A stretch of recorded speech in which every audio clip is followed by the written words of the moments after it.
I was a virgin until 23. Growing up, I had a severe case of constitutional delay, which pretty much means that when boys grow from boys to men, I was left behind. And for another 6 years, when everyone was reaching puberty, I just stayed a little boy. During that period, I got with a grand total of 0 girls. And only at 23, I had my first sexual experience. An experience that I liked a lot. So I decided I would do everything I could to never be left out again. Fast forward 12 years and here we are. At this point, I've coached hundreds of guys in real life towards a dating life that they can be proud of, and thousands more online. It's safe to say I learned a thing or two. And in this video, I'm going to share with you the 7 habits that transformed me from clueless 23-year-old virgin boy to the dating coach that has coached Ivy League professors, famous magicians, other dating coaches, but most of all, many regular guys like you and I. I'll start with a very important habit, then we go over some easy to implement ones that give quick returns, and then we'll finish with a bit of a weird one, but very powerful, one that I'm still mastering myself. Number 1, love to grow. So you're watching this video, and you're probably watching a whole bunch of other self-development videos. Fantastic start. But more importantly, what drives you to watch this type of videos? Do you develop yourself because you love growing into a better man, or do you develop yourself out of a fear that you're not good enough? The first one comes from a place of self-love, and the latter one comes from a place of fear. I definitely made my fair share of mistakes chasing external validation, but over time I learned it's best to do these type of things for you. So from now on, let's make a deal that you grow yourself for yourself. Woo! The good thing is that others will still be able to enjoy the fruit of that labor too, of your labor, and it will taste even sweeter. And trust me, women can sense when a guy is working on himself for external reasons to get more girls, or a guy who's actually doing this for him. And paradoxically, it's the second guy that's gonna get laid. Woo! Habit number 2. Go to the fucking gym. For me, consistently hitting the gym has been the easiest thing ever to maintain once I was learning to go out. And I remember one night so well, me and a buddy, we hit a club, we start talking to girls, and at one point I tease a girl. I say something, just slightly over the edge, and her reaction is that she pushes me away. And when she pushes me away, her hands hit my stomach. She feels the abs, and I could just see her facial expression completely change. She pushed me and she was like, she wanted to know what's under the shirt. And funnily enough, she tried to pull up my shirt towards the abs, and she even called over a friend like, oh my God, come check his abs. When I experienced something like that for the first time, you can bet your ass I was in the gym the next day, and I never really stopped going to the gym, because those experiences, hey, we were just talking about seeking external validation, but those experiences are damn motivating. Guys, I'm not gonna list all the benefits of lifting. You already know them, you've heard it a million times before. What I will tell you to motivate you though is that a lot of guys think they need to get fucking jacked. You don't really need to gain so much muscle. In this study where women had to pick their favorite body type, you can see that as soon as you have a little bit of muscle and you look athletic, you're pretty much the sexiest you can be. And all the people that think they have to be some sort of big ass bodybuilder, both of these physiques ranked number 8 and 9 in women's top 9. Third tip, the easiest one to score instant points is personalize your perfume. Talking about quick wins, I will never understand guys that don't capitalize on this one. But be careful, it sounds easy, perfume. Oh yeah, Louis, I already have a perfume. You're probably doing it wrong. Here's my 20-second guide to doing it right. The first thing you need to do is stay away from designer fragrances, and this is where almost everyone already goes wrong. Sure, they're quite affordable, some of them smell great, but you smell just like her ex, her neighbor, and that one uncle she has who has quite questionable sexual behavior. So here's what you do instead. Go to a store that has niche perfumes, get some help if you need it, find 3 perfumes that you like, get testers from all 3, and then wear each one of those for a couple days and check how the women that you interact with respond to your smell. If needed, approach random women on the street that are your type, the ones that you find hot, the ones that you would like to date, and ask them their opinion on your fragrance.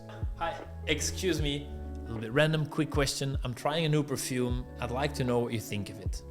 You do this with each of these 3 perfumes, and you buy the one that gets the best reactions. That is exactly what I did, and once I decided on my smell, I stuck to this one. Now I have a niche smell that people link just to me. Number 4, one that a lot of guys look up to, but you need to express yourself through your fashion. There's really no way that guys cockblock themselves more before they even get a chance to introduce themselves than by having horrible fashion. Just by being alive and leaving your room, people will see your style. And honestly, many of you have no style. I got some tips for you to go from barely any style to hot style. And to simplify things, you got 2 options. The first option is that you keep things simple. The good and the bad thing about keeping things simple is that you won't stand out, not in the positive and not in the negative. And so the impression that people get from you will come mostly from your personality, from your game, rather than your appearance. Here's how you walk this simple route.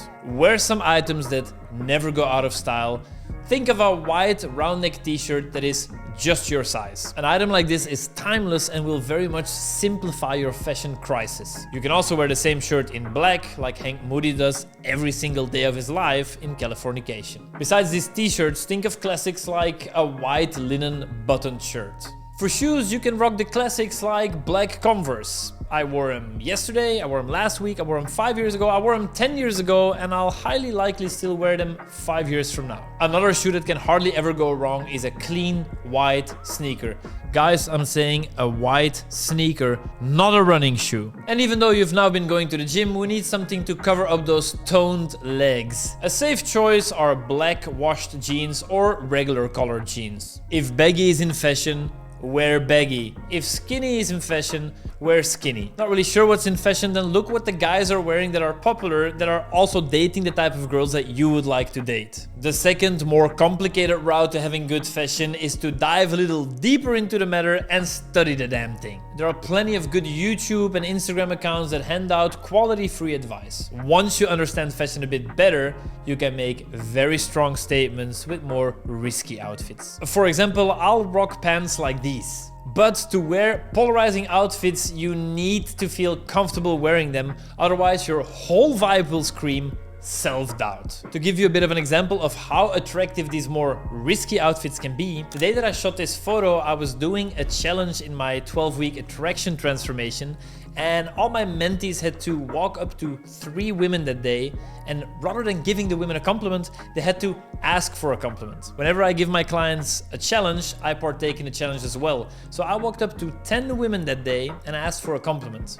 I got 1 compliment on my hair, 1 on my rings, and all 8 other compliments were on my outfits, almost all of them on those prisoner pants. On the flip side, you also have some dudes every now and then making some comments like, "Hey, did you just get out of prison, huh?" If you don't want any of that shit, then stick to the basics. Habit number 5 is a big one. Live by your beliefs. You have to figure out what values matter to you, and once you've figured it out, you stick to them. And then if people don't align with your values, you simply avoid them, and this will do 2 things for you. Besides avoiding people that you don't align with, you will automatically attract a higher caliber of healthy women, because no quality woman likes a spineless people pleaser. Example, my business partner told me that he gained a lot of respect for me one time when I shared the story of how I brought a girl home from a date, and once we were in bed and things were getting heated, I found out that she had a boyfriend. For me, this was super off-putting because it's just not in line with my values. So that's where things ended.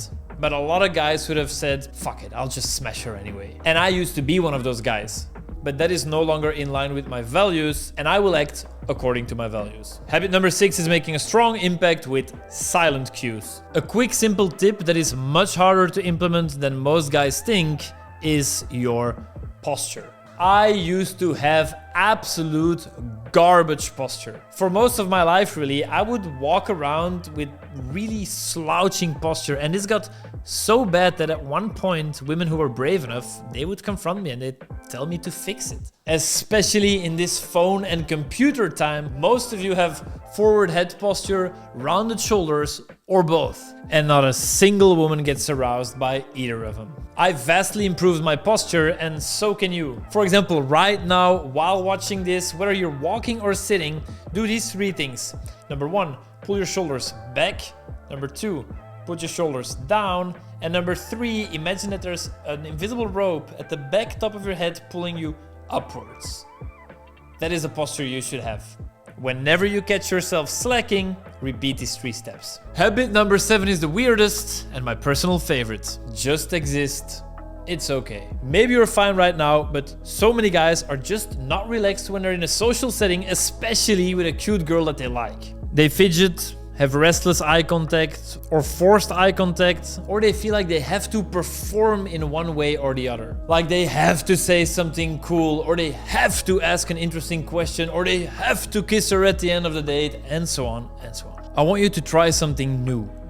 Whenever the spotlight isn't on you, try to just chill and let go of all urges to perform. This can have such a massive effect on your attractiveness because it shows that you're comfortable with yourself, that you're fine just existing. If just existing currently isn't doing it for you and you want more and better for yourself, then just talk to me. I coach a group of guys multiple times per week and the results we get are actually insane. In fact, just last week I coached 15 guys from all over the world in person in Amsterdam. That means they flew from all over the world to Amsterdam to get coached by me, but you don't even have to do that. You don't need to hop on a plane because I have an online training where I will take you by the hand and guide you every damn step of the way until you have the love life that you are actually proud of. And to see if it will work for you as well, you can just hop on a free call with me and we can discuss your situation. And look, you can take my word for the effectiveness of our training or just go check the website and see the 5,300, I don't know how many testimonials of guys whose life has been changed. Seriously,